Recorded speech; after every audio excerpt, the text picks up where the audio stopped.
How are you all doing today? I hope you are always healthy and kept far away from two-faced people. Today, Noor has a story that will take your emotions on a massive roller coaster ride. The title is A Pointless Devotion. Imagine dedicating 4 entire years of your life, putting your heart and soul into caring for your paralyzed mother-in-law, believing your husband is out of state, working a grueling job for your future. But then, a small manila envelope from a local farmer's market vendor exposes a neatly hidden, rotten secret. Prepare your hearts, because the ending will leave you completely frustrated, but ultimately incredibly satisfied. Before we dive into the story, let us do a roll call. Do not forget to hit that like and subscribe button right now so you do not miss out on other thrilling stories. Keep the comment section buzzing below. Write your nickname, your city, and type the word present. Noor wants to greet all of you loyal viewers tuning in. Are you ready? Take a deep breath. Let us step into the first chapter. The morning birds had not even started chirping loudly, but Cassidy was already awake. Her eyes felt heavy. The lingering exhaustion from yesterday had not completely faded. However, her duty as a devoted wife and daughter-in-law forced her to rise from the thin mattress on the floor of her small bedroom. Cassidy glanced at the worn-out wall clock. It was 5 in the morning. This endless routine was starting all over again. In the cramped kitchen of their rundown trailer, Cassidy began boiling water.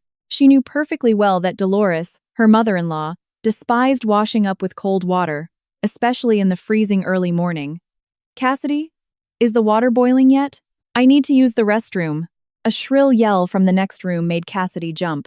She hastily turned off the stove burner and rushed to Dolores's room. Yes, Mom. I am coming, Cassidy answered softly while opening the bedroom door.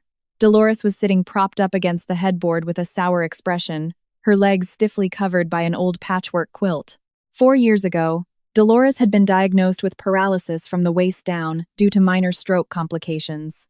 Since that day, her entire daily existence depended heavily on Cassidy. You are so incredibly slow. I have been holding my bladder for ages. If I wet this bed, you are the one who will have the hassle of washing the sheets, Dolores scolded, showing not a single ounce of pity upon seeing her daughter-in-law's puffy, sleep-deprived face. Cassidy simply looked down, swallowing the sting in her heart. I am sorry, Mom. The stove pilot light was being stubborn. Let me help you up, she said quietly. With all her might, Cassidy's petite frame supported Dolores's rather heavy body. It was a heavy, crushing weight. Cassidy's back often ached excruciatingly every night, but she never complained. The parting words of her husband, Declan, always echoed in her ears. Take good care of Mom, okay? Babe, I am working far away on the oil rigs in North Dakota for our future. You need to be a good daughter-in-law. That single sentence became Cassidy's strengthening mantra. Declan had left to work on the remote oil rigs 4 years ago. He claimed the cell signal up there was virtually non-existent and the labor was backbreaking, but the pay was massive. For the dream of owning their own house and covering his mother's medical bills, Cassidy was willing to be left behind. After tending to Dolores, which included bathing her, dressing her, and spoon-feeding her a bowl of oatmeal, Cassidy could finally attend to the rest of the household chores. She dragged a mountain of laundry to the rusty washing machine on the back porch. Sweat began pouring down, soaking her faded t-shirt. Cassidy, you are up working so early. You sure are a busy bee, greeted Loretta, the neighbor next door who was sweeping her driveway. The flimsy chain-link fence separating their lots made conversations crystal clear. Cassidy smiled faintly while wringing out a heavy towel. Yes, Loretta. A lot of Mom's clothes got soiled last night. I have to wash them immediately so they do not smell. Oh my word, Cassidy. You are an absolute angel. You are so patient taking care of a paralyzed mother-in-law all by yourself. Your husband is rarely home, yet you never complain. Let me tell you, if my daughter were Dolores's daughter-in-law, she would have packed her bags and run off years ago, Loretta praised, shaking her head in disbelief. Cassidy only responded with a bitter smile. Compliments from others could not patch the lonely hole in her heart. In the 4 years Declan had been gone, he had only come home 3 times. Even then, his visits were incredibly brief. He stayed 2 days at most before rushing off again, claiming his site foreman called him back for an emergency shift. That afternoon, after putting Dolores down for a nap, Cassidy sat in the corner of the kitchen holding her outdated smartphone. The screen was cracked at the top corner, but it still functioned. With fingers trembling from longing, she dialed Declan's number. Ring, ring, ring. The call went unanswered. Cassidy tried again. This time, the call was immediately rejected. Shortly after, a brief text message popped up. I am on the rig right now, babe. The machinery is deafening. Do not call me, the foreman will write me up. The signal is choppy anyway. Take good care of Mom. I will wire the monthly money when I head down into town. Cassidy let out a long sigh. It was always the same excuse. Cassidy just wanted to hear her husband's voice, just to ask how he was doing, or to vent about her exhausting day. But Declan seemed to have built a massive, impenetrable wall around himself.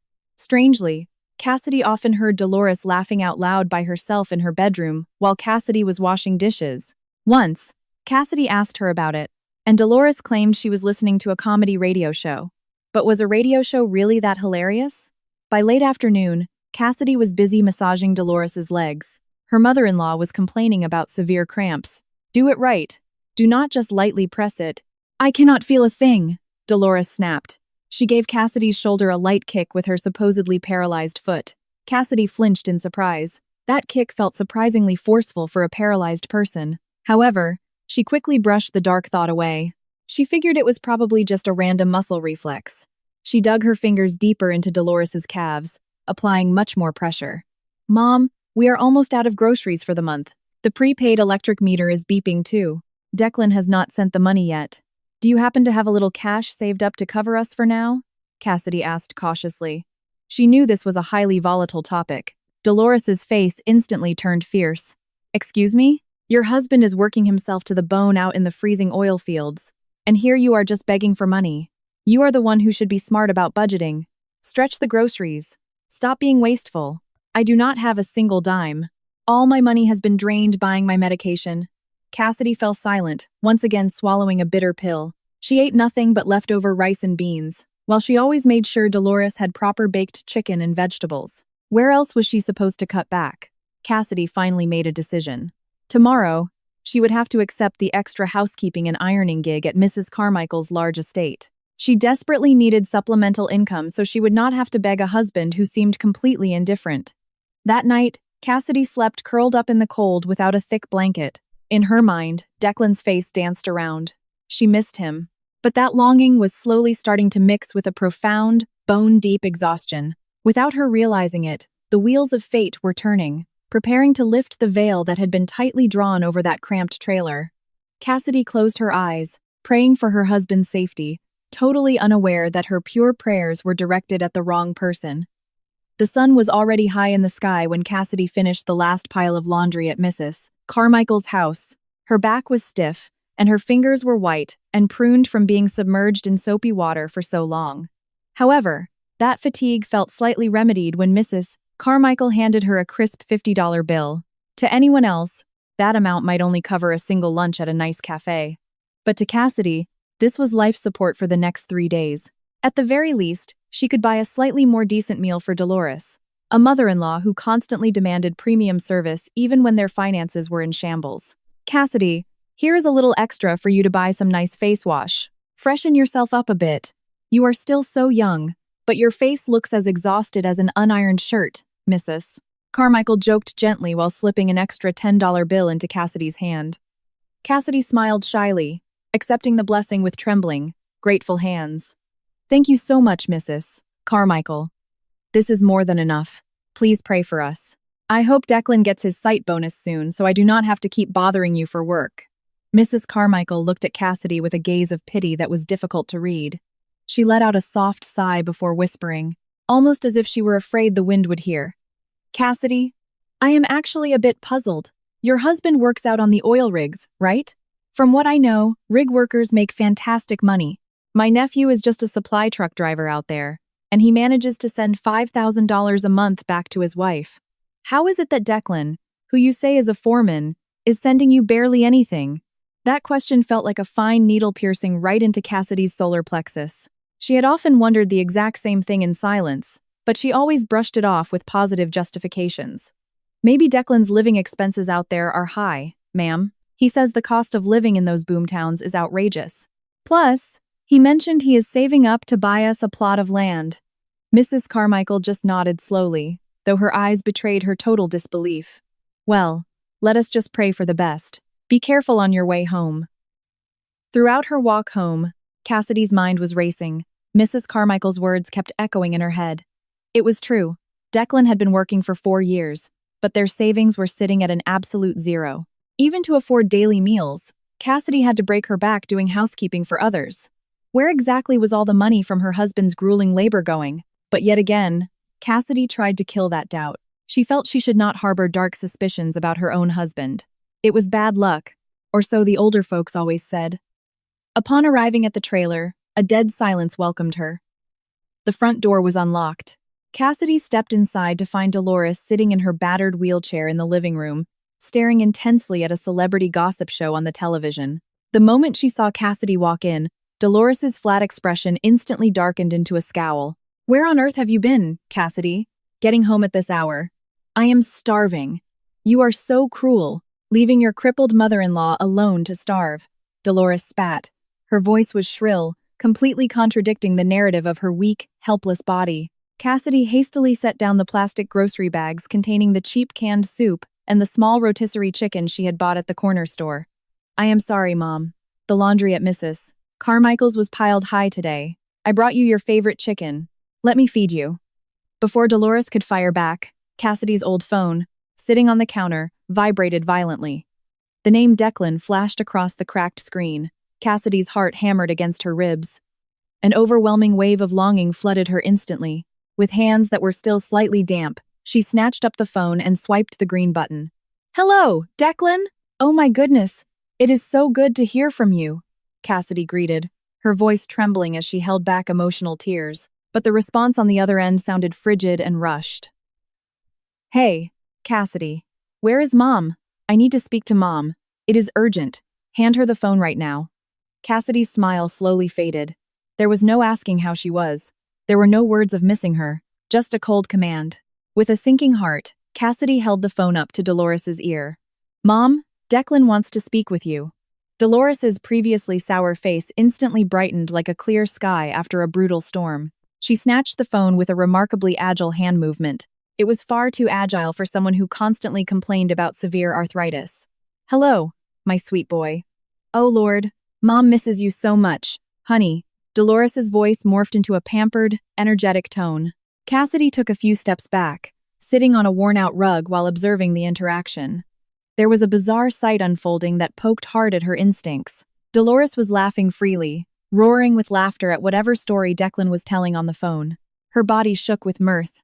Her supposedly paralyzed legs were visibly twitching and moving along with the rhythm of her crisp laughter.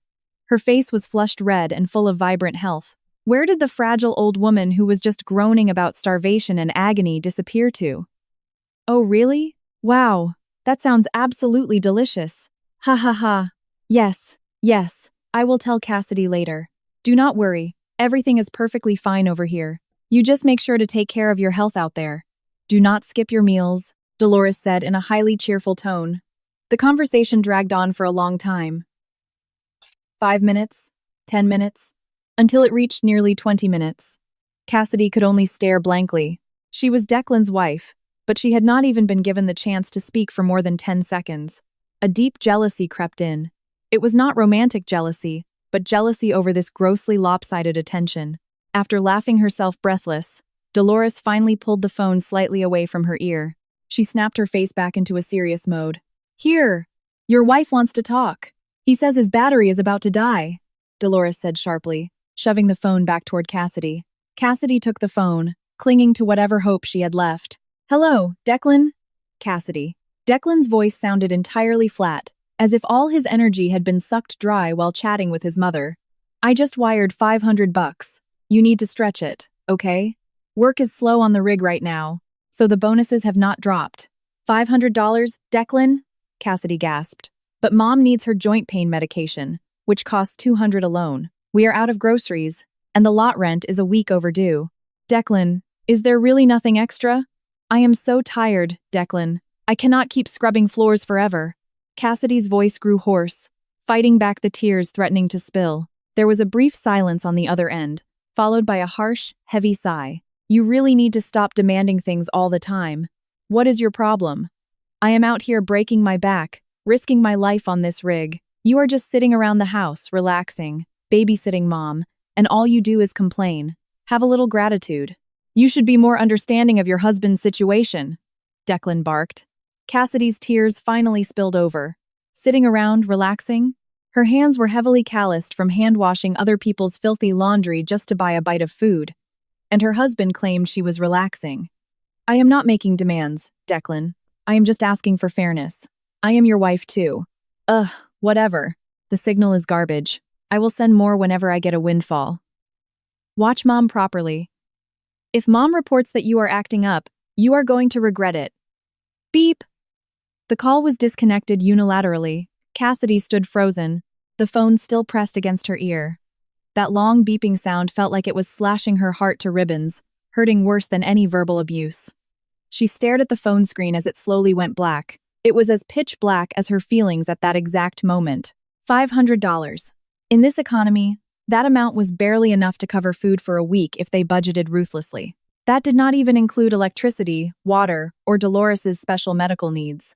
Hey, stop daydreaming. Where is my food? I am shaking because I am so starved.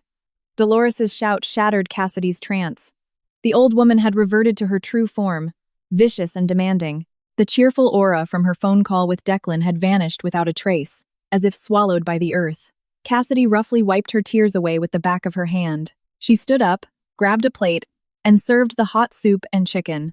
When she brought the first spoonful to Dolores's mouth, her mother-in-law immediately spit it back out. Ugh, this is horribly salty. Are you trying to poison me? Just because Declan sent a little less money, you feed me this absolute garbage? Dolores yelled, her eyes bulging fiercely. Cassidy knew perfectly well her cooking tasted fine. She purposely chose not to argue, merely grabbing a paper towel to wipe the mess from Dolores's chin. I am sorry, Mom. Maybe your taste buds are just off today. I will make you some sweet tea. Excuses. Just admit you are pissed off at Declan and taking it out on me. Dolores roughly slapped Cassidy's hand away. Cassidy backed away, holding back her sobs so she would not break down. Inside her heart, she screamed. Why could Declan be so incredibly soft-spoken with his mother, but so utterly cruel to her? And how could Dolores change 180 degrees in a matter of seconds? Something was wrong. Something was terribly wrong. That night, Cassidy could not sleep. She kept picturing Dolores's face during that phone call earlier. That was the face of a profoundly healthy person, without a single trace of pain. And Declan, the background noise during his call did not sound like heavy rig machinery or the howling winds of North Dakota, like he always described. It had been quiet, with the occasional faint honk of city traffic and soft, classical restaurant music playing in the background. Cassidy violently shook her head. No, that is impossible. Maybe it was just a radio playing in the worker barracks. Cassidy got up from her floor mat and walked slowly toward Dolores's room to check on her. The bedroom door was slightly ajar. Cassidy peeked inside. Under the dim glow of the nightlight, she saw Dolores sitting on the edge of the bed. She was not lying down in agony, but sitting up perfectly straight, counting through thick stacks of $1 to $150 bills, a massive pile of cash. Cassidy's eyes widened to the size of saucers. Where on earth did Dolores get that kind of cash? Cassidy remembered distinctly that she never handed Dolores physical cash because Cassidy purchased every single necessity herself. Declan claimed he had just wired the $500 to Cassidy's checking account, so there was no way that money was sent via postal mail from him today. Cassidy held her breath, terrified of being caught. Dolores looked highly satisfied, kissing the stack of bills, then sliding them underneath the heavy mattress, right into the middle section, where it was impossible to reach casually. After that, Dolores laid back down, pulled up her quilt, and within seconds, the sound of soft snoring filled the room. Cassidy's legs went completely weak. She backed away slowly, retreating to her room. The puzzle was becoming increasingly confusing. The stingy Declan, Dolores with a secret hoard of cash, and the drastic mood swings. That night, amidst the suffocating silence, the seed of Cassidy's suspicion began to grow wildly, waiting for the exact moment to detonate. She realized she could no longer just stay silent and accept her fate. That mother and son were hiding something from her, something massive and likely devastating. The next morning, the atmosphere in the trailer felt much colder than usual. Even though the sun was beginning to bake through the window blinds, Cassidy swept the floor with mechanical movements, her mind drifting far away to the events of last night. The image of the stacks of cash in Dolores's hands kept haunting her. How was it possible that her mother-in-law, who constantly whined about having no money for medicine, was hiding thousands of dollars in crisp bills under her mattress. That burning curiosity pushed Cassidy to bravely ask a question. While delivering hot tea to Dolores's room, Cassidy tried to bait the conversation. "Mom, I need to go to the market today. The money Declan sent was only $500. That is already gone, covering the overdue power bill and standard groceries. If you still want me to pick up that premium joint supplement you like, do you happen to have a little cash stashed away? Because the grocery budget is completely tapped out," Cassidy asked in the gentlest tone possible. Her eyes locked tightly onto her mother-in-law's face. Dolores, who was brushing her graying hair, immediately stopped. Through the cloudy vanity mirror, she glared sharply at Cassidy standing behind her. "What exactly are you implying, Cassidy? Are you accusing me of hoarding secret money?" Dolores's voice spiked. The artificially offended tone was incredibly thick. "Where do you think a crippled old woman like me could get money? Did I rob a bank? My only money comes from the pity of you and Declan. If Declan sends a little, then that is our cross to bear. Do not try to extort a sick, elderly woman." Cassidy swallowed hard. "That is not what I meant, Mom. Last night, I woke up to use the restroom, and I saw your door cracked open a bit. I thought I saw you holding a large stack of cash. Crash!" The glass of tea on the bedside table was swatted by Dolores's hand, falling and shattering into pieces. Hot tea flooded the linoleum floor. Dolores screamed hysterically, her face turning beet red, but her eyes betrayed a deep panic she was desperately trying to mask with sheer rage. "Oh, so now you are playing the role of a spy. You are peeping on me while I sleep. You have crossed a massive line. Cassidy, that was not money. Those were just old debt IOUs from my late husband that I was reading for sentimental memories. Are your eyes going blind, or is your heart just so rotten that you would accuse your own mother-in-law of hoarding cash?" Cassidy quickly crouched down, picking up the shards of glass. "I am sorry, Mom. My eyes must have played tricks on me. Please do not be angry. Your blood pressure will spike again." Cassidy chose to surrender. Arguing with Dolores first thing in the morning would only drain her already depleted energy. However, her inner voice refused to believe the lie. Old paper IOUs do not look like crisp green and blue American hundreds and fifties. Dolores's blatant lie only fortified the wall of suspicion in Cassidy's heart. After cleaning up the shattered glass and ensuring Dolores was calm or at least silent, Cassidy excused herself to head to the market. She walked along the broken sidewalks out of the rundown trailer park. The local farmers market was about 1.5 miles away. She used to take the city bus, but to save the $2 fare, she was now willing to walk under the blistering morning sun that was already itching her skin. The market that morning was incredibly crowded. The smell of raw meat, aromatic spices, and human sweat blended into one. Cassidy stepped carefully through the puddles, avoiding the dirty water near the butcher stands. She had to be incredibly smart with her shopping. Produce prices were up. Onions were ridiculously expensive. With barely any cash left in her wallet, she had to make them survive for a month. That meant the menu for today and the foreseeable future was nothing but cheap beans, rice, and squash. A decent cut of meat was a luxury she had no idea when she could afford again. After buying basic kitchen staples, Cassidy walked toward her regular produce vendor at the corner of the market. The stand belonged to Elias, a kind-hearted, middle-aged farmer. Usually, Elias would greet Cassidy with a booming voice and classic market banter. "Well, look here. The most devoted wife in town has arrived. What are you clearing me out of today, Cassidy? This kale is just as fresh as you are." That was his standard welcome. But today was entirely different. When Cassidy approached, Elias was dealing with a picky older woman haggling over the price of cabbage. But the moment Elias's eyes caught Cassidy's figure, the smile vanished from his face instantly.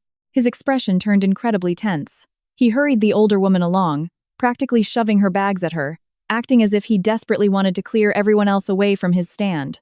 "Elias, I will take 2 bunches of spinach and 1 butternut squash, please," Cassidy said while picking through the vegetables. She felt the stark change in Elias's demeanor. The man looked incredibly anxious. His eyes darted wildly left and right, checking to make sure absolutely no one was eavesdropping on them. Elias did not respond with a joke. He bagged the spinach and the squash with rapid movements. His hands were trembling slightly. Cassidy frowned. "Elias, are you feeling sick? You look pale," Cassidy asked worriedly. Elias shook his head quickly. He leaned his body over the towering pile of carrots and cabbage, bringing his face dangerously close to Cassidy's. His voice shifted into a raspy, incredibly quiet whisper. Cassidy, are you alone? None of your neighbors tagged along? Cassidy shook her head in confusion. I am by myself. Elias, what is going on? Elias let out a long, heavy sigh, looking like he was wrestling with his own conscience. He reached into the pocket of his stained canvas apron and pulled out a small, slightly crumpled manila envelope. With a lightning-fast movement, like a pickpocket making a discreet handoff, he slipped the envelope deep into the bottom of Cassidy's canvas tote bag, burying it under the bunches of spinach and the heavy squash. Cassidy jolted. Elias, what is this? Elias placed a finger over his lips. His eyes bugged out in a stern warning.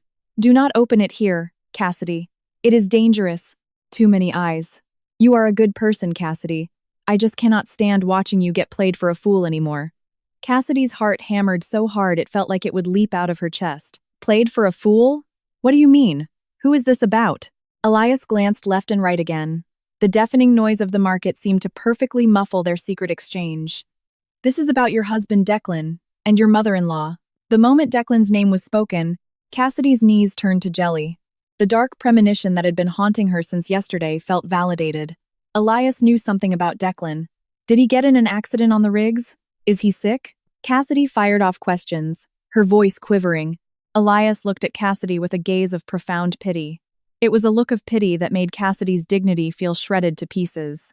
It is worse than sick, Cassidy. Far worse. I see things a lot. Forget it. Just open that envelope when you get home. But remember what I am telling you, Cassidy. Elias lightly, yet firmly, gripped Cassidy's arm. Open it only when you are completely alone. Do not let Dolores know you have this envelope. If she finds out, things are going to get incredibly ugly. That woman is a two-faced snake. Cassidy's jaw dropped. Elias, who she had always known to be incredibly polite, dared to call Dolores a snake. Just how massive was the secret this old man was holding? Go on, head home. Do not look confused. Act completely normal, Elias ordered, letting go of her arm as he noticed another customer approaching. He went back to shouting his prices. Even though it sounded forced, he yelled, That will just be $5, Cassidy. Best deal in town. Cassidy handed him a crumpled $5 bill with hands that were cold and clammy. She nodded stiffly. Her mind was entirely blank, yet her chest felt impossibly tight. Cassidy walked out of the market looking entirely dazed. The canvas tote in her hand felt 10 times heavier, not because of the spinach or the squash, but because of the manila envelope hidden at the very bottom. The object seemed to radiate a heat that burned Cassidy's curiosity and terror simultaneously. What was inside it? Was it a termination letter from the oil company? Massive debt collection notices? But why did Elias say she was being played for a fool? And why was Dolores called a snake? Cassidy picked up her pace. She wanted to get home immediately, but on the flip side, she was terrified to face the reality contained within that envelope.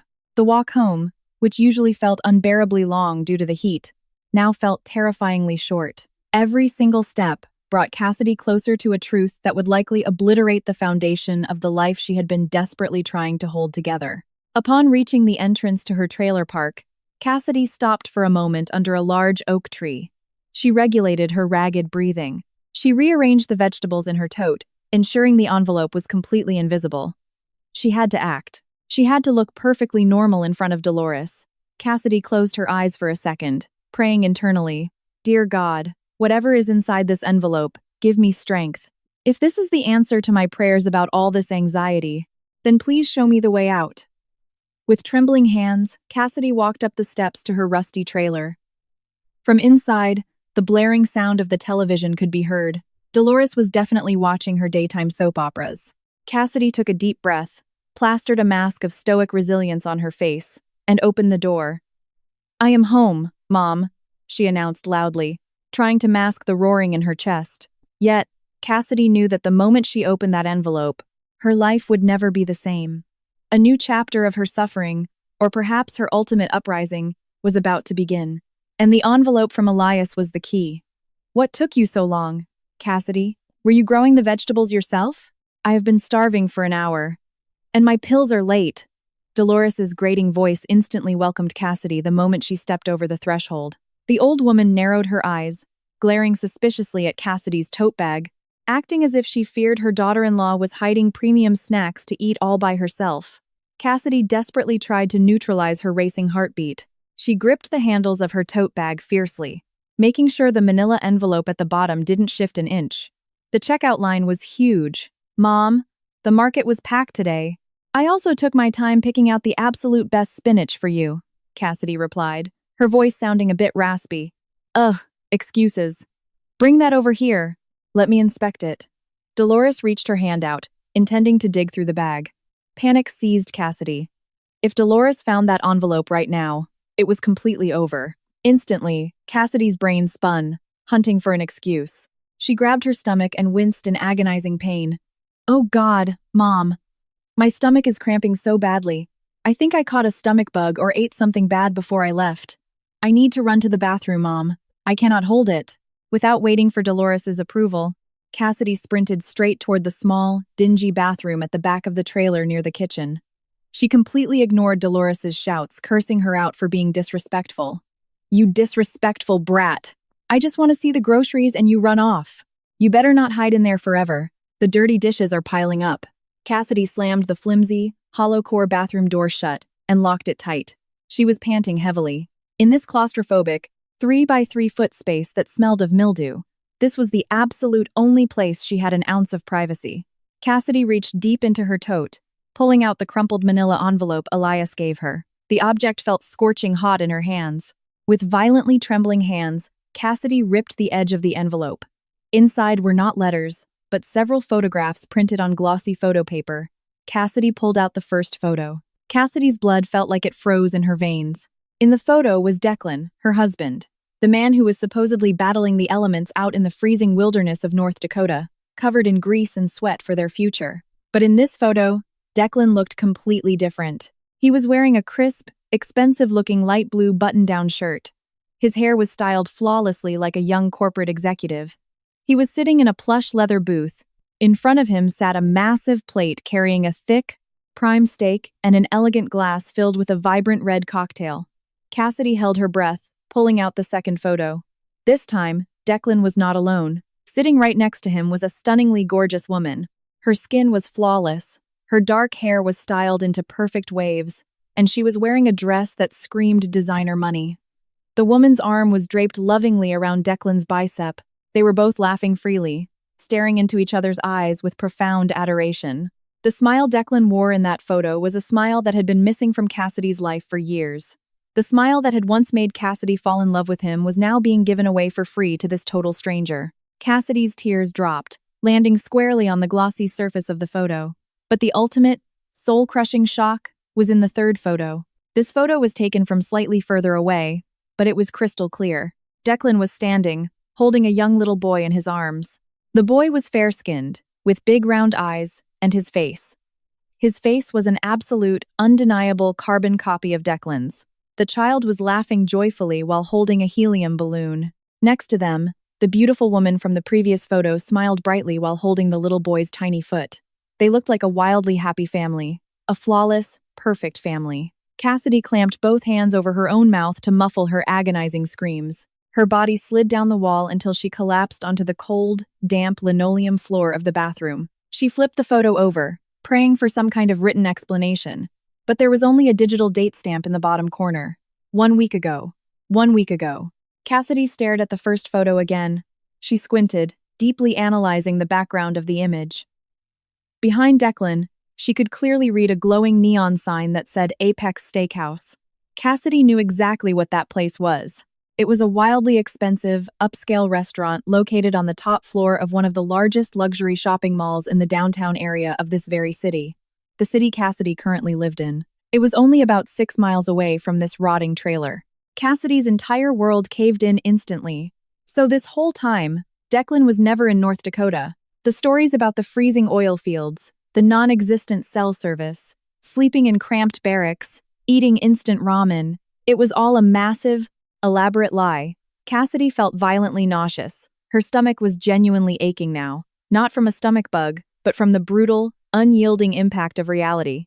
For 4 years, Cassidy had lived like an indentured servant, eating cheap beans, suppressing her loneliness, getting verbally abused daily by Dolores, and doing back-breaking manual labor until her hands were rough and calloused. For what? To finance Declan, who was apparently living a life of luxury in the exact same city. Oh my God, Declan. Why? How could you do this? Cassidy sobbed quietly. Her voice was entirely choked off in her throat. She stared at the little boy's face in the photo again. He looked to be about 3 years old. That meant Declan had already established a relationship with this woman during the very first year he supposedly left for the oil rigs.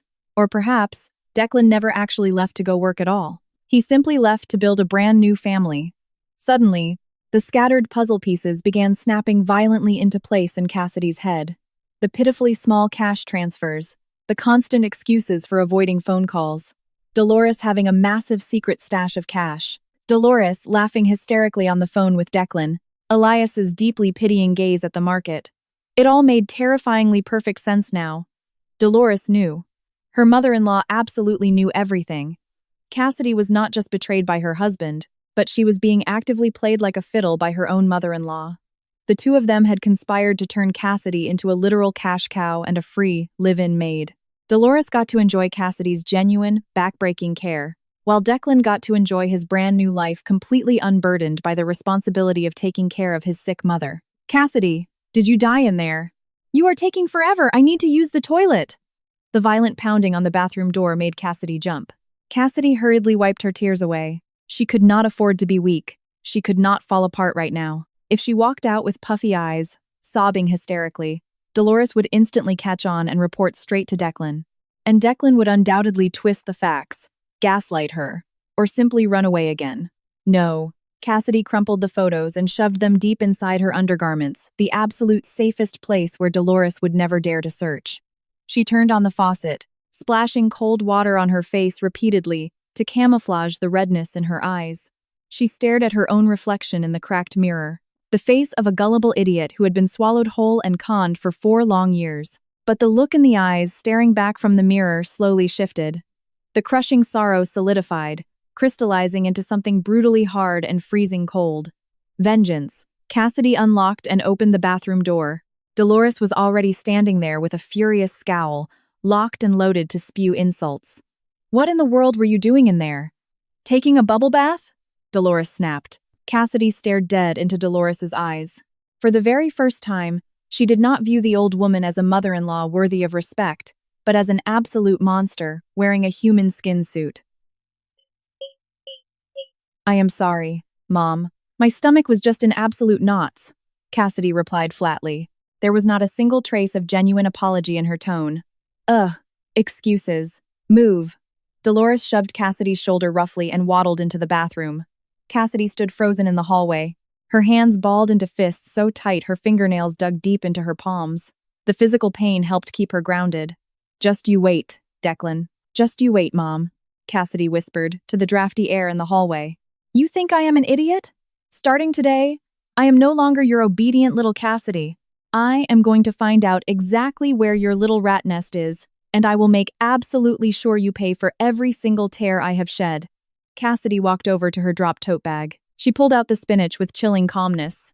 She was going to cook. She was going to eat. She needed her strength. Because starting tomorrow, she was launching her hunt. A hunt to uncover the truth in microscopic detail. Straight from the source. Apex Steakhouse. The following day, Cassidy launched the first phase of her operation. The pale, sick face she had faked yesterday, she maintained today by refusing to wear even a drop of moisturizer, letting her skin look dry and drawn.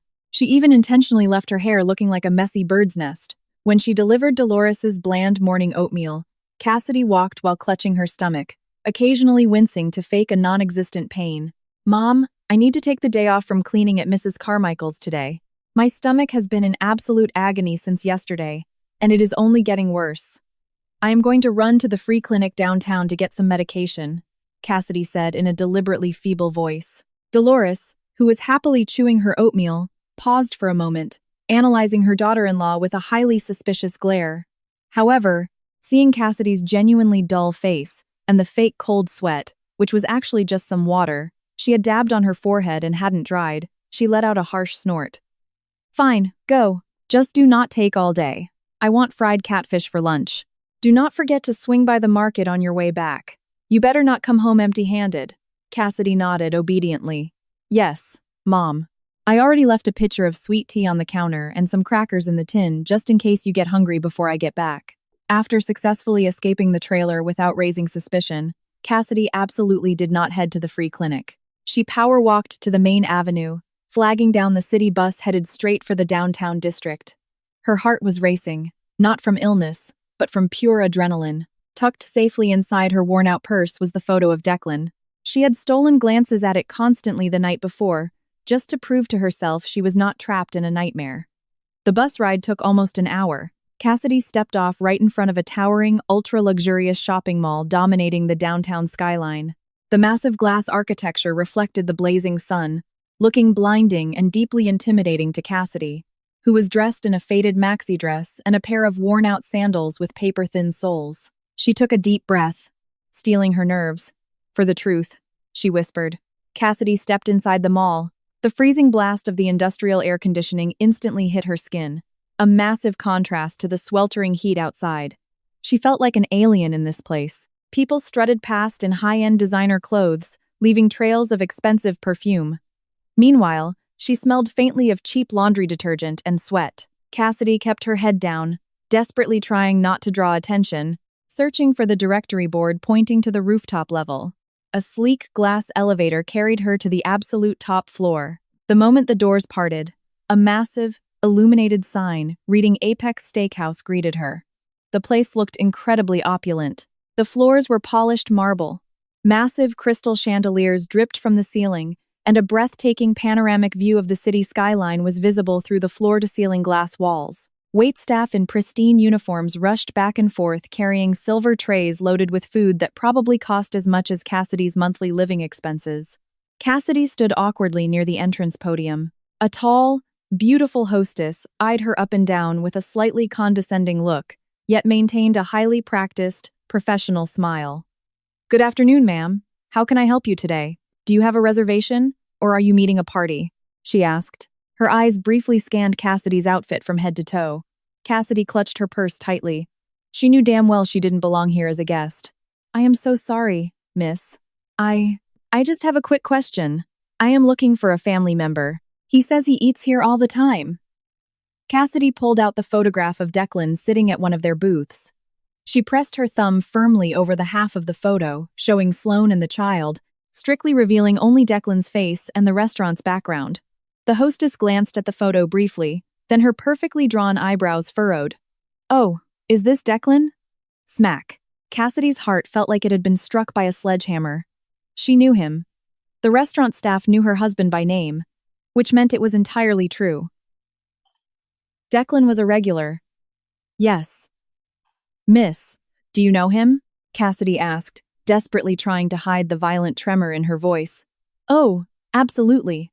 Declan is one of our VIP members. He comes in for dinner almost every single weekend," the hostess replied casually. Without even realizing it, her words were completely annihilating the heart of the woman standing in front of her. "But he hasn't come in today, ma'am. He usually comes in on Saturday nights. Every single weekend." Cassidy bit her lower lip hard. Every single weekend, Declan was eating prime steak up here, while Cassidy was stuck in a rotting trailer, massaging Dolores's legs, and starving. "Miss, do you happen to know where Declan lives? It is a massive family emergency and his cell phone is going straight to voicemail." Cassidy lied, making her eyes look as pleading as possible. The hostess shook her head. "Oh, gosh, I am so sorry. I do not have access to our clients' home addresses. That is strict customer privacy." Cassidy's shoulders slumped. The trail went completely dead here. She was about to turn around and drag her feet to the elevator, when a security guard standing not too far from the hostess stand cleared his throat softly. The guard, a friendly-looking middle-aged man, approached Cassidy when the hostess got distracted by a ringing phone. "Ma'am, I am so sorry. I overheard you were looking for Declan," the guard whispered. Cassidy whipped her head around. A spark of hope ignited in her eyes. "Yes, sir. Do you know him?" The guard looked left and right, ensuring a manager wasn't watching. "I am the valet supervisor. I park Declan's car all the time. It is a massive, pristine, white Range Rover. I remember him vividly because he always tips me incredibly well. A white Range Rover." Cassidy wanted to laugh maniacally. Declan claimed he was hitching rides in muddy company pickup trucks in North Dakota. Do you happen to know where he lives? Cassidy pressed. Well, I overheard him chatting with, his wife in the lobby, while they were waiting for me to pull the car around. They were talking about heading home to Sterling Hills. You know, that ultra-exclusive gated community they just built on the south side? He said he bought the biggest model home in the entire subdivision, the guard explained innocently. He fully assumed the woman in the photo Sloane was Declan's one and only wife. His wife is really beautiful, isn't she, sir? Cassidy asked quietly, needing absolute confirmation. Oh, wow. Absolutely stunning, ma'am. Looks like a movie star. Their little boy is adorable too, the guard replied enthusiastically. Cassidy's world went entirely black for a split second. The confirmations were hitting her like a machine gun, completely merciless. So, that woman was universally recognized as his legitimate wife in the eyes of society. And Cassidy was just a ghost from his past that he had completely discarded. Thank you, sir. Thank you so much. Cassidy rushed out. She could not physically stomach hearing another syllable of praise about her husband's flawless, happy family. Cassidy practically ran out of the restaurant, slamming her hand onto the elevator call button. The tears she had been desperately holding back finally breached the corners of her eyes, but she aggressively wiped them away. No. Do not cry now. Sterling Hills. The name was permanently branded into her brain. That elite gated community was only about 6 miles away from her decaying trailer park. So incredibly close, yet literally worlds apart. Stepping out of the mall, Cassidy didn't head straight home. She sat at the bus stop, staring blankly into the congested downtown traffic. The facts were all gathered. Declan was not in North Dakota. Declan was filthy rich. Declan drove a luxury SUV. Declan had a stunning new wife. And they lived in a mansion in Sterling Hills. Cassidy rubbed her severely aching chest. This pain was no longer sorrow. It was pure, unadulterated rage. A rage that incinerated whatever pathetic remnants of love she had left. You lied, Declan. You told me we would struggle together, and we would succeed together. But it turns out you succeeded all by yourself, and left me completely alone to suffer while wiping your mother's ass. Instantly, the image of Dolores flashed in her mind. Dolores, who knew absolutely everything. Dolores, who was indulging in Declan's wealth while Cassidy was tossed literal table scraps. Cassidy clenched her fists. Just wait for me at home, Mom. Your little theater production is about to get canceled, Cassidy muttered coldly. She stood up, flagging down the bus to head home. But this time, her objective wasn't just to go home. She was going to do something wildly reckless. She had to see that house in Sterling Hills with her own 2 eyes. But before that, she had to face Dolores again. Play the role of the gullible, idiot daughter-in-law for just a little bit longer, while quietly laying the booby traps to blow their disgusting secret sky-high right in front of their faces. Sitting in the stuffy city bus, Cassidy engineered her strategy. She was not going to blow up and confront them today. That was way too easy for them.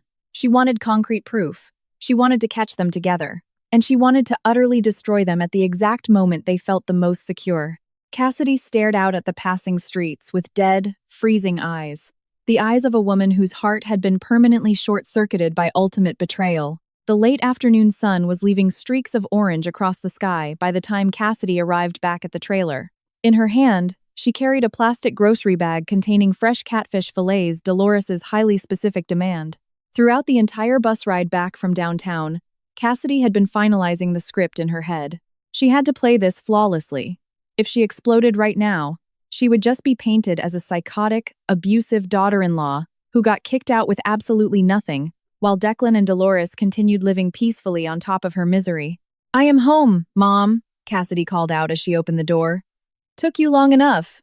Did you go to the market or did you build one from scratch? I have been starving to death for hours. My pills are late too. Dolores's nasty greeting instantly echoed from the bedroom. Cassidy took a deep breath, pasting a thin, stiff smile onto her face. She walked into Dolores's room. Her mother-in-law was lying on her side, dramatically rubbing her forehead, putting on an Oscar-worthy performance of someone suffering a severe migraine from starvation. I am so sorry, Mom. The bus was delayed forever. I brought you some massive catfish fillets. I will fry them up nice and crispy with some hot sauce. Just how you like it, Cassidy said, layering on a thick, artificial sweetness. Dolores's eyes instantly lit up hearing her dinner menu, although she desperately tried to maintain her annoyed facade. Fine, just hurry up. Do not burn them. And if they are as salty as yesterday, you will hear about it. Cassidy headed to the kitchen and began prepping the fish. Her mind drifted back to the gorgeous woman in the photograph. Sloane. The name the security guard had dropped. Cassidy pictured how Sloane was waited on hand and foot like royalty in that penthouse restaurant. Meanwhile, she was standing here smelling like raw fish blood, strictly to serve the mother of the husband who threw her away. The knife in Cassidy's hand sliced through the fish with a motion slightly more violent than usual. Once dinner was ready, Cassidy carried a tray with hot rice, the crispy fried catfish, and hot sauce directly to Dolores. The savory aroma instantly filled the cramped bedroom. Dolores, who had just been acting weak and on death's door, suddenly found miraculous energy and sat bolt upright without any assistance. Finally, real food, Dolores mumbled as she shoved a massive spoonful of rice into her mouth. She ate at lightning speed, as if she were terrified someone might steal her portion. Cassidy sat on the floor, massaging Dolores's supposedly numb legs. She was waiting for the perfect opening. Right as Dolores was happily crunching on a crispy piece of fishtail, Cassidy dropped the bait. "Mom," Cassidy called out softly. "What now? Begging for money again?" Dolores shot back without even looking at her, her mouth stuffed full of food. "No, Mom. While I was on the bus today, I overheard some ladies gossiping. They said one of their neighbors has a husband who claimed he was working a tough job out of state. But it turns out, he actually just married a super rich divorced woman in the city. He had been lying to his first wife back in their hometown for years," Cassidy narrated. Her eyes laser-focused on Dolores's expression. Dolores's hand, which was reaching for the hot sauce, froze midair. It was only for a fraction of a second, but Cassidy caught it. There was a highly unnatural pause. "And? So what? You have way too much free time if you are sitting around listening to cheap trash gossip," Dolores sneered, resuming her chewing, though significantly slower this time. "I just felt so awful for his first wife, Mom. She stayed completely loyal, taking care of his sick parents, and she just gets totally betrayed," Cassidy continued, heavily emphasizing the words times taking care of his sick parents. "Mom, hypothetically, if Declan turned out to be doing something like that, what would you do? If Declan actually had another wife who was way richer, would you be furious with him?" Clang. The fork in Dolores's hand dropped, violently clattering against the plate. The old woman's face turned beet red instantly. She snapped her head toward Cassidy, her eyes bulging out of their sockets. Her breathing turned heavy and erratic. But beneath that fiery rage, Cassidy saw exactly what she was looking for. Fear. Panic. The exact look of someone who had just been caught red-handed. "What the hell did you just say? Are you praying for your husband to cheat on you? You ungrateful." "Psychotic brat!" Dolores shrieked. Her shrill voice shattered the quiet afternoon. "Your husband is breaking his back in the freezing cold, practically dying of frostbite to provide for you. To provide for me. And you have the absolute nerve to harbor such filthy, disgusting thoughts? I was just asking, Mom." "It was just a hypothetical," Cassidy tried to defend herself calmly. "There are no hypotheticals. Words are prayers. You are always insanely suspicious of Declan. Is it just because his monthly allowance is small? You greedy gold digger. You should be on your hands and knees thanking God you even have a husband who takes responsibility. Look at yourself, Cassidy. You only have a high school diploma. Your face is completely average. You own absolutely nothing. If Declan had not taken pity on you and picked you out of the gutter, who else would have ever wanted you?" Dolores's words fired out like a barrage of machine gun bullets, sharp and deeply malicious. She attacked Cassidy's physical appearance and self-worth purely to cover up her own massive panic. A classic, textbook manipulation tactic. Cassidy simply stayed silent and looked down. Not out of fear, but to hide the sinister smirk that was curling onto her lips. Dolores's reaction was aggressively overkill for a simple hypothetical question. If Dolores truly knew nothing, she would have naturally defended her son with something normal, like, "Oh, please, Declan would never do something like that." But instead, Dolores exploded into a defensive rage and personally attacked Cassidy. It was a pure survival response. "I am sorry, Mom. I did not mean anything by it," Cassidy said quietly, faking submission. Dolores let out a harsh snort, her chest still heaving. "You completely ruined my appetite. Clean all this up. And mark my words. Do not ever let me hear you spew that garbage about Declan marrying someone else ever again. If Declan finds out you are accusing him of this psychotic nonsense, I will not lift a finger to defend you when he files for divorce." That threat sounded absolutely hilarious to Cassidy's ears now. Divorce. That was exactly what Cassidy wanted, but not before she annihilated them first. Cassidy cleared the dirty plates and carried them to the kitchen. From behind the thin curtain separating the kitchen from the hallway, Cassidy peeked out. She watched Dolores dig deep into the pocket of her house dress, pulling out a burner flip phone she kept hidden in the folds of the fabric. Dolores's fingers rapidly punched in numbers before pressing the phone tightly to her ear. Cassidy strained her ears to maximum capacity. "Hello, Declan." Dolores's voice was a desperate, panicked whisper. It was incredibly quiet, but the dead silence of the trailer allowed Cassidy to catch the fragmented sentences. "Your wife is starting to act totally unhinged." "Yes. She was asking bizarre questions about you marrying someone else." "No. I think she just overheard some gossip on the bus, but I am terrified she is getting suspicious." "Yes. You need to be incredibly careful. Do not let her find out about Sloane." "Yes. I just completely ripped her apart and screamed at her." Cassidy's blood boiled like a geyser. Her body shook violently, trying to contain the explosive rage detonating in her chest. The confirmation was now flawlessly absolute. Dolores was not a victim. Dolores was the mastermind. Dolores was the fiercely loyal gatekeeper of this secret. Not to protect the sanctity of her son's marriage, but purely to protect her own luxurious comfort, funded directly by Declan's wealthy new wife, Sloane. The name was spoken directly from her mother-in-law's own mouth. Cassidy slowly backed away from the curtain, returning to the kitchen sink. Tears fell one by one, dropping onto the greasy, dirty plates. But this time, she did not wipe them away. She let the agonizing pain fully saturate every single cell in her body, acting as highly combustible fuel for a vengeance that would never be extinguished. "You think I am stupid?" Cassidy thought, squeezing the dish sponge until the soap violently overflowed. "You think I am just some brain-dead maid you can con forever? All right, Mom. If you want to put on a theater production, I will gladly become your co-star. Enjoy whatever remains of your peaceful days, because a hurricane is coming for you." That night, Cassidy slept with an oddly peaceful feeling. She was no longer haunted by crippling uncertainty. Her enemy was clearly identified. Her target was locked. Tomorrow, she would initiate the next phase, securing concrete physical evidence to trap them all in an undeniable snare. That secret bank ledger. Cassidy had to find it. The golden opportunity Cassidy had been waiting for finally presented itself 2 days later. The morning was bright, the sun blazing, yet a cool breeze rolled through. Dolores, who was usually incredibly lazy and bedbound, suddenly demanded to be rolled out to the front porch. "Cassidy, roll me out front right now. I want to sunbathe." The doctor on TV said morning sunlight is excellent for brittle bones like mine.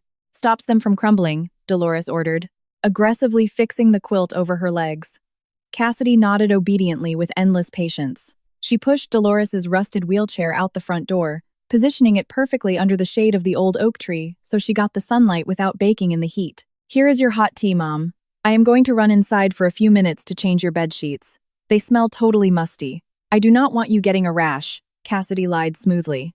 "Fine, go. Just make sure you actually clean it. Do not half-ass it," Dolores barked without even turning her head, already busy waving at a passing neighbor to maintain her holy image of a sick mother being pampered by her servant. Cassidy rushed back inside the trailer. Her heart was beating like a drum. This was a golden ticket.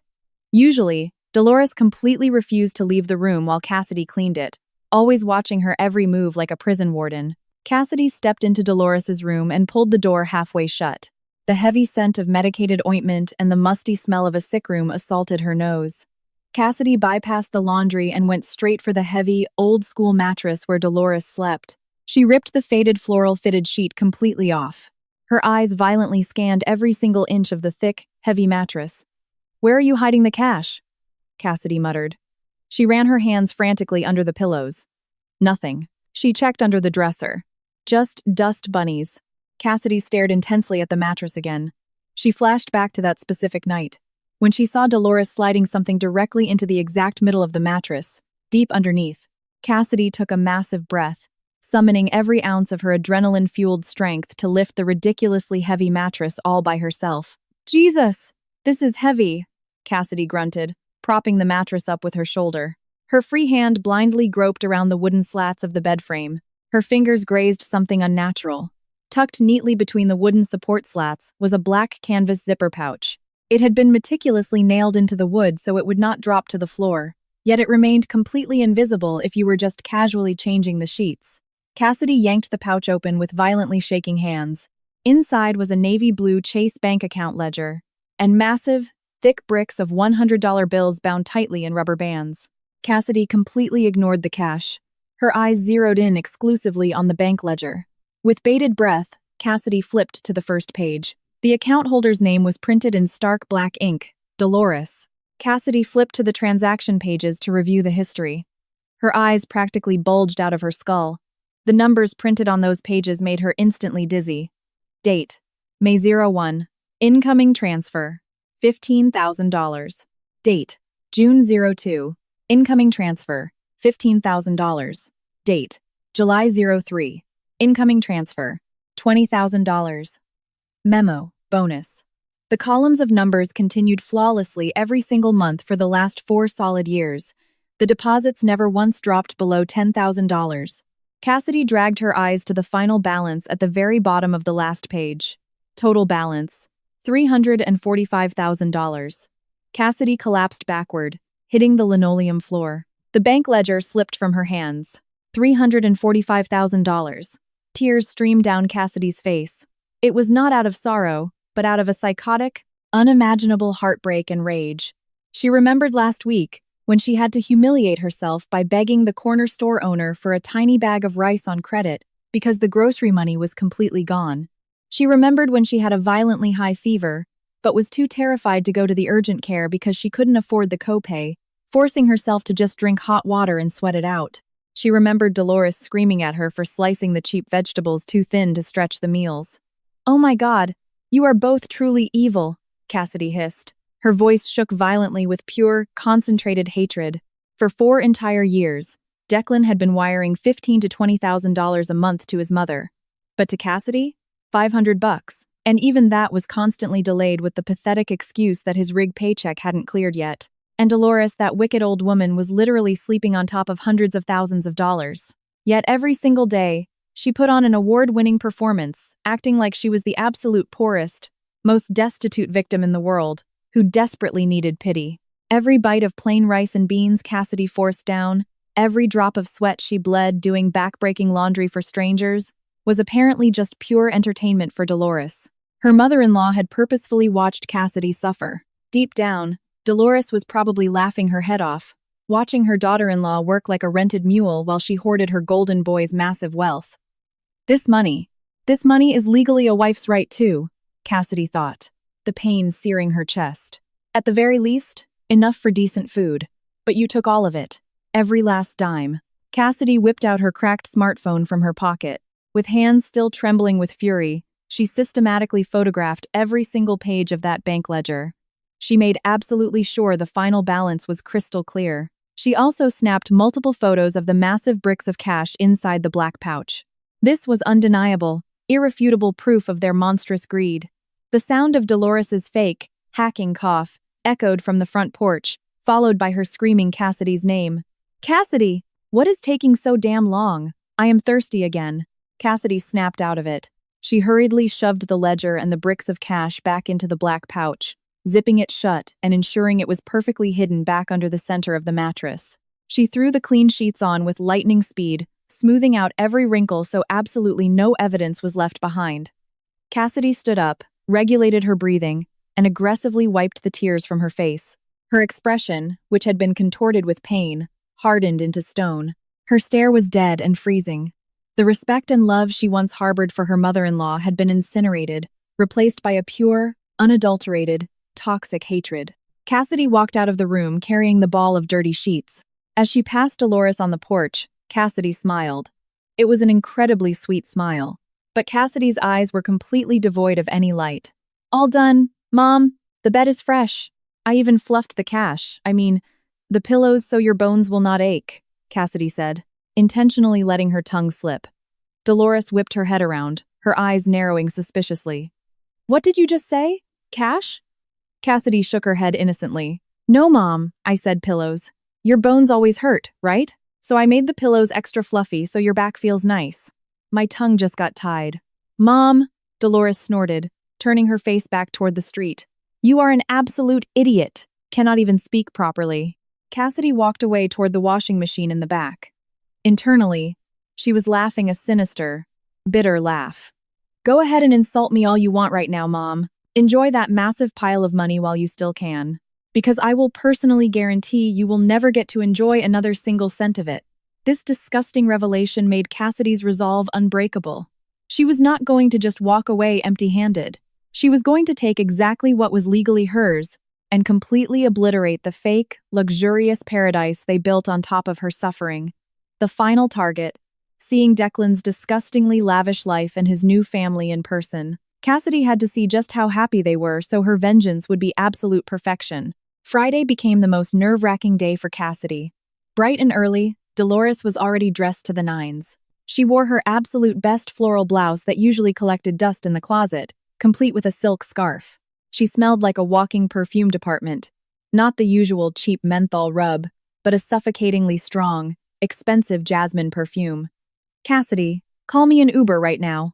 I am going to see a specialist over in the next county. Supposedly they have a fantastic new physical therapy treatment, Dolores commanded, while admiring herself in the hallway mirror. Her face was caked in thick foundation, perfectly hiding the wrinkles of her massive lies. Cassidy stared at her mother-in-law with an absolutely deadpan expression. Do you need me to come with you, Mom? It is going to be incredibly hard for you to walk around the clinic all by yourself, Cassidy offered, purely baiting a reaction. No, Dolores rejected it far too quickly, her tone spiking in panic. The car will be too cramped. I am going with Loretta from next door. We are meeting at the main road. You stay here and scrub the back shed. It is infested with rats. Cassidy nodded obediently. All right, Mom. Be safe. The second the Uber carrying Dolores vanished around the corner of the trailer park, Cassidy did not head for the shed. She sprinted into her bedroom, grabbed her worn-out purse, threw on a baggy hoodie, and pulled the hood up to obscure her face. She had to know exactly where Dolores was actually going. Her gut screamed that today was not a doctor's appointment. It was a scheduled deposit of love and luxury from her golden boy. Cassidy ordered her own rideshare, telling the driver to take her straight to Sterling Hills. Throughout the ride, Cassidy stared blankly out the window. The 6-mile drive felt agonizingly long. When they arrived across the street from the towering, heavily guarded gates of the elite community, Cassidy got out and hid behind a small coffee kiosk on the sidewalk. Her eyes scanned the massive iron gates guarded by private security in tactical uniforms. There was absolutely no way she could get inside without resident access. But Cassidy remembered the valet's words. Declan's car was a white Range Rover. Cassidy decided to wait. She was gambling on fate. If God wanted the truth exposed, she would see it today. An hour dragged by, and the blazing sun began to roast the pavement. Cassidy was on the verge of giving up when suddenly, a pristine, blindingly white Range Rover slowly rolled out from the inside of the complex toward the exit gates. Cassidy's heart completely stopped beating. The license plate was customized. Slow. Declan and Sloan. The luxury SUV pulled over and parked directly in front of an upscale convenience store located barely 50 feet from Cassidy's hiding spot. It seemed they were stopping to grab road trip snacks. The driver's side door popped open. Out stepped a highly attractive, well-built man wearing expensive aviator sunglasses. Declan. He looked significantly healthier, bulkier, and much cleaner than the last time he had briefly shown his face at the trailer a year ago. He was wearing a designer polo shirt and khaki cargo shorts, the exact relaxed, wealthy aesthetic of a rich man enjoying his weekend. The front passenger door opened. A stunningly gorgeous woman with a flawless blowout stepped out. It was undeniably Sloan. She was holding the hand of an adorable little boy clutching a toy robot. They were laughing together, looking like the picture of perfect harmony. But the sight that caused the blood in Cassidy's veins to boil instantly into vapor happened a few seconds later. The rear passenger door swung open. Cassidy held her breath. She didn't blink. Out stepped Dolores. But there was no wheelchair being unloaded. There was no aluminum cane. Dolores planted her feet firmly onto the asphalt. She stood perfectly upright, then walked briskly around the back of the SUV toward her new grandson with incredibly light, agile steps. Strikingly agile. Oh my goodness, Grandma's little handsome man. Do you want to go buy some ice cream?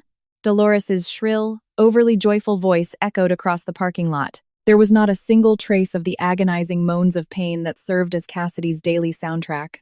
Cassidy clamped both hands violently over her mouth to stop herself from screaming out loud. Her tears poured down her face uncontrollably. Her knees buckled watching the most utterly cruel, psychotic theater production unfold right in front of her eyes. Look at that old woman, the woman who sat in Cassidy's trailer every single day, whining for leg massages because she claimed she couldn't feel her toes. The woman who forced Cassidy to bathe her, wipe her after she used the toilet, and physically carry her into the bathroom because she claimed her legs would collapse. It turns out here, she could walk flawlessly. She was literally doing a light jog to catch up with her grandson, who was sprinting toward the store entrance. Oh God. Oh my God. Cassidy sobbed quietly. Her chest felt like it was being crushed in a vice grip. Declan was seen wrapping his arm lovingly around his mother's shoulder. Sloane hooked her arm through Dolores's other arm. Together, the three of them walked into the store looking like a flawless, impenetrable, wealthy family. They laughed, they joked, they completely reveled in their luxurious existence. While Cassidy was nothing but a live-in slave, abandoned in a rotting shack to maintain the illusion of their poverty.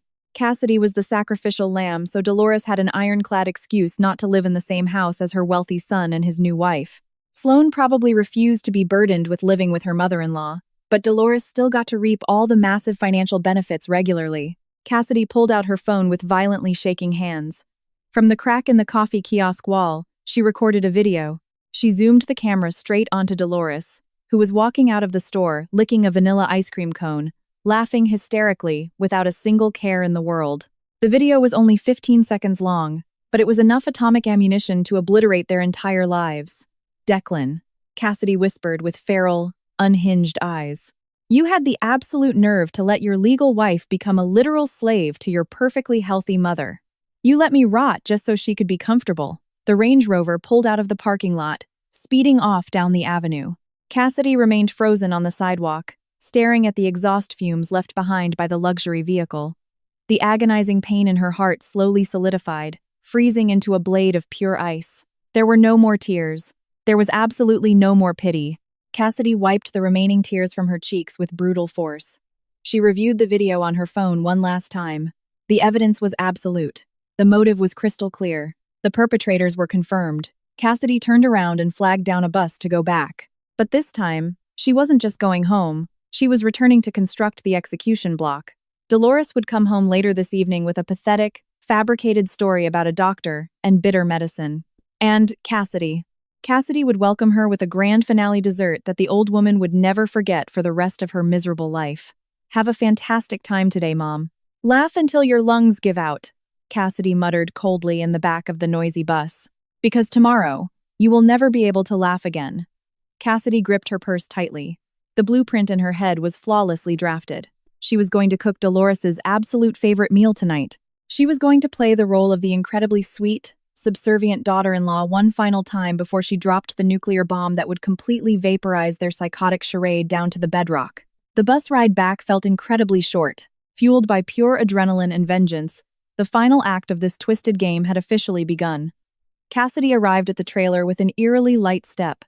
Her face was completely calm, far too calm for a woman who had just witnessed the most catastrophic betrayal of her entire existence.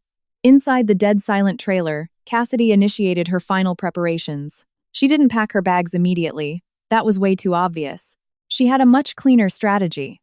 First, Cassidy walked into Dolores's bedroom. She hoisted up the ridiculously heavy mattress once again. This time, she wasn't just peeking. With rapid movements, she yanked the black pouch containing the cash and the bank ledger off the bed frame. Cassidy aggressively transferred the entire contents into her own personal duffel bag, which she hid deep inside the back of her own closet.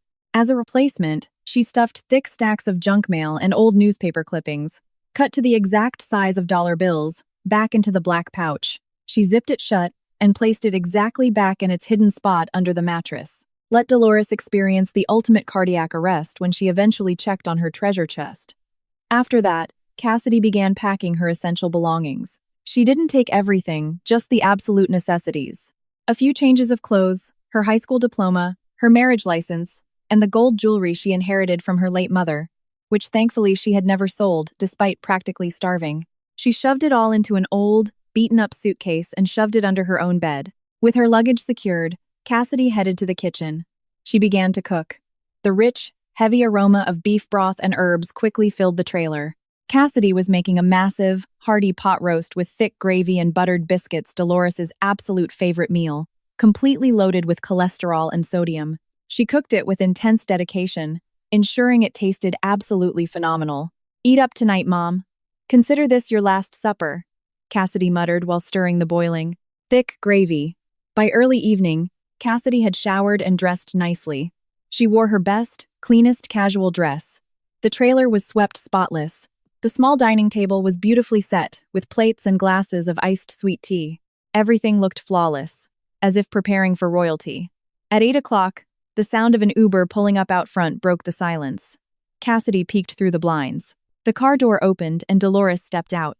But watch closely, the old woman immediately executed her magical transformation. Before even stepping onto the driveway grass, she paused, hunched her back over, contorted her face into a mask of pure agony, and began dragging her feet as if moving an inch was absolute torture. The Oscar-winning performance was back on. Cassidy threw the front door open with a massive, beaming smile. "Hey, Mom! You are finally home!" "Oh my gosh, I was getting so worried waiting for you all day." Cassidy welcomed her with a wildly exaggerated, cheerful tone. Dolores dragged herself inside, heavily gripping the doorframe. Her face was scrunched up in annoyance. Cassidy. My lower back feels like it is going to snap in half. The doctor said my sciatica is getting so much worse. I am exhausted from sitting in that waiting room all day just to get my prescriptions. Cassidy quickly rushed over, supporting Dolores's weight and guiding her to the dining chair. "Oh, you poor thing. Here, Mom, sit down and rest. I made you a massive pot roast with extra gravy and biscuits to cheer you up. It smells amazing, right?" Dolores's eyes practically bulged out of her head when she saw the massive platter of steaming hot roast beef and gravy. She instantly forgot all about her fake ruptured discs. She sat down with aggressive enthusiasm. "Wow, it is a miracle you actually cooked something decent. Where the hell did you get the money for a beef roast?" she asked suspiciously. Yet her hands were already snatching up a fork. "Oh, I busted open my emergency savings jar. Mom, I figured I should treat you since you had such a grueling day at the clinic," Cassidy answered sweetly. Dolores snorted, but a greedy, gluttonous smile crept onto her face. "Well, fine.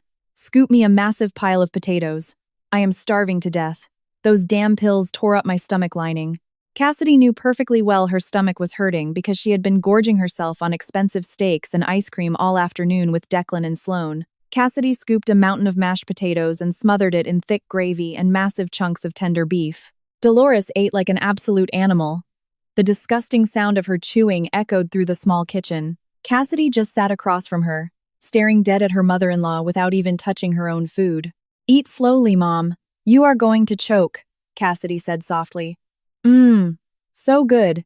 It is a miracle you actually seasoned something correctly for once," Dolores praised with a mouthful of meat. Cassidy smiled. "Of course, Mom. I cooked it with all my heart. Oh, by the way, Mom, the property manager stopped by earlier." Dolores stopped chewing for a second. "The manager? What for? To complain about the trash cans again?" "No, Mom. He was just updating the tenant files. And I told him that starting tomorrow, I will not be living here anymore," Cassidy stated casually. Dolores violently choked. She started hacking aggressively, coughing up chunks of potato. Her face turned purple. Cassidy casually slid a glass of water toward her, but did not get up to pat her back. She just sat and watched. "Hack! Cough! What the hell are you talking about, Cassidy? Are you running away? Are you going to be a psycho, runaway wife, and leave your crippled mother all alone?" Dolores screamed after she finally caught her breath. Her eyes were bugging out in fury. Cassidy maintained her smile, but this time, the smile turned entirely freezing. "Not running away. Mom, relocating. The lease on this trailer expires tomorrow, and I obviously do not have the money to renew it, since Declan hasn't sent the cash." "What?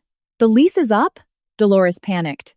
She had completely forgotten about the trailer park due dates because she had been way too busy enjoying her secret luxury life. "Where the hell are we supposed to live? Under a bridge? Call Declan right this second and demand he wire the money." Cassidy slowly shook her head. "There is no need to bother Declan, Mom. I already have other plans. Besides, you have your own savings. Did you forget?" Dolores's face drained of every ounce of color instantly. She went chalk white. "Savings? What savings? Stop talking nonsense. Cassidy slowly stood up from her chair. She walked deliberately around the small dining table, stopping directly behind Dolores's chair. She leaned down, bringing her lips right next to her mother-in-law's ear, and whispered, "The $345,000 hidden inside the black pouch, nailed underneath your mattress. Mom. The money from Declan." Dolores's entire body went rigid as a board. She turned to stone. The fork in her hand slipped, clattering loudly against the linoleum floor. Her secret was annihilated. Her heart hammered against her ribs like a jackhammer. Cold sweat instantly poured down her temples. How? How do you know about that? Dolores's voice shook violently. The aggressive, bullying tone was entirely gone. Cassidy stood up straight, walking back around to stand directly in front of Dolores. Her face was entirely stripped of any emotion. Her eyes were piercing daggers. "I know everything, Mom. Literally everything. About the mountain of cash. About Declan never stepping foot in North Dakota. About Sloan. About your brand new grandson. And about the fact that you can sprint through a convenience store parking lot like an Olympic track star." Dolores's jaw hung wide open. Her mouth moved, but absolutely no sound came out. She looked exactly like she had just seen a ghost. "So, Mom," Cassidy continued with utter finality, "enjoy your pot roast tonight. Scrape the plate clean, because tomorrow morning, right when the sun comes up, I am walking out that door forever. My bags are already packed. You can figure out your own life from here on out. Maybe you can jog all the way to Declan's mansion in Sterling Hills? You have great stamina, right?" The atmosphere in that tiny kitchen became suffocatingly tense. The only sound was the ticking of the cheap wall clock, counting down the seconds of Dolores's absolute destruction. Cassidy didn't give Dolores a single second to defend herself. She turned on her heel, walked into her bedroom, and locked the door tight. She left Dolores sitting at the dining table, violently shaking in pure terror, utterly alone with her exposed, naked sins staring her right in the face. The next morning, the air inside the trailer felt incredibly heavy, as if the oxygen was refusing to enter the room. Cassidy was fully dressed in her simple clothes. Her beaten-up suitcase was standing upright next to the front door, the silent witness to her departure. Dolores was sitting on the living room sofa, her face an absolute wreck. Her eyes were swollen shut from crying in sheer panic all night long. She stared at Cassidy with a frantic, desperate look, a chaotic mix of rage and utter despair. "Are you seriously leaving me, Cassidy? You are really going to abandon me to rot in here?" Dolores's voice cracked, desperately trying to squeeze out whatever microscopic drop of pity might be left in her daughter-in-law's heart. Cassidy smiled faintly as she adjusted her jacket in the mirror. "Abandon you? Weren't you the one who abandoned my humanity? 4 years, Mom. 4 years I was treated like a pack mule. I think 4 years of unpaid 24/7 labor more than clears my debt to this family. But Declan is going to lose his mind when he finds out you left. He will file for divorce." Dolores threatened, though her voice lacked any real venom. Cassidy let out a dry, hollow laugh. "Divorce? That is exactly what I am waiting for. Mom, please, do me a favor and tell your golden boy to expedite the paperwork. If he doesn't, I will gladly file the papers myself, fully loaded with the photographic evidence of his adultery and financial abandonment. I have the entire portfolio completely locked down." Cassidy walked over to Dolores and dropped a manila envelope, the exact same envelope from Elias, the vendor, right onto her mother-in-law's lap. "Here is a little parting gift for you, Mom. High-res photos of your son's perfect, wealthy new family. Keep them safe, just in case you start missing your grandson when you are homeless on the streets next week." Dolores's hands shook violently as she touched the envelope. "Where are you going? The lease is up today. Where am I supposed to live? That is literally not my problem anymore," Cassidy replied ice cold. "Oh, by the way, one last thing.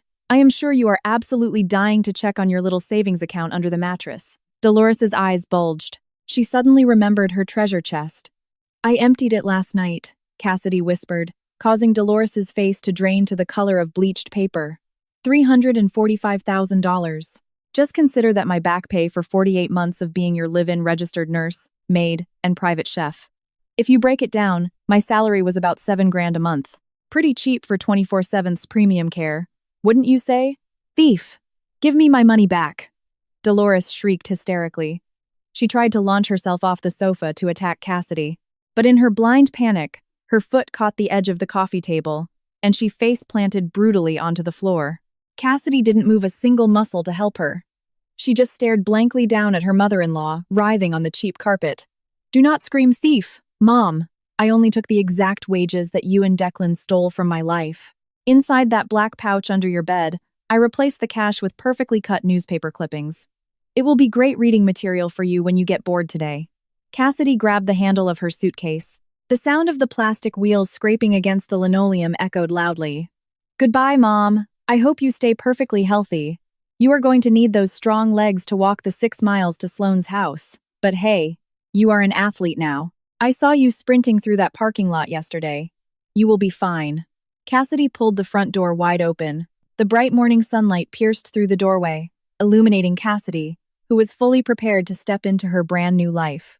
Cassidy, do not leave. Please, I am begging you. Who is going to feed me? Who is going to wipe me? Dolores wailed, sobbing violently on the floor. Her dignity was completely pulverized as she begged for mercy.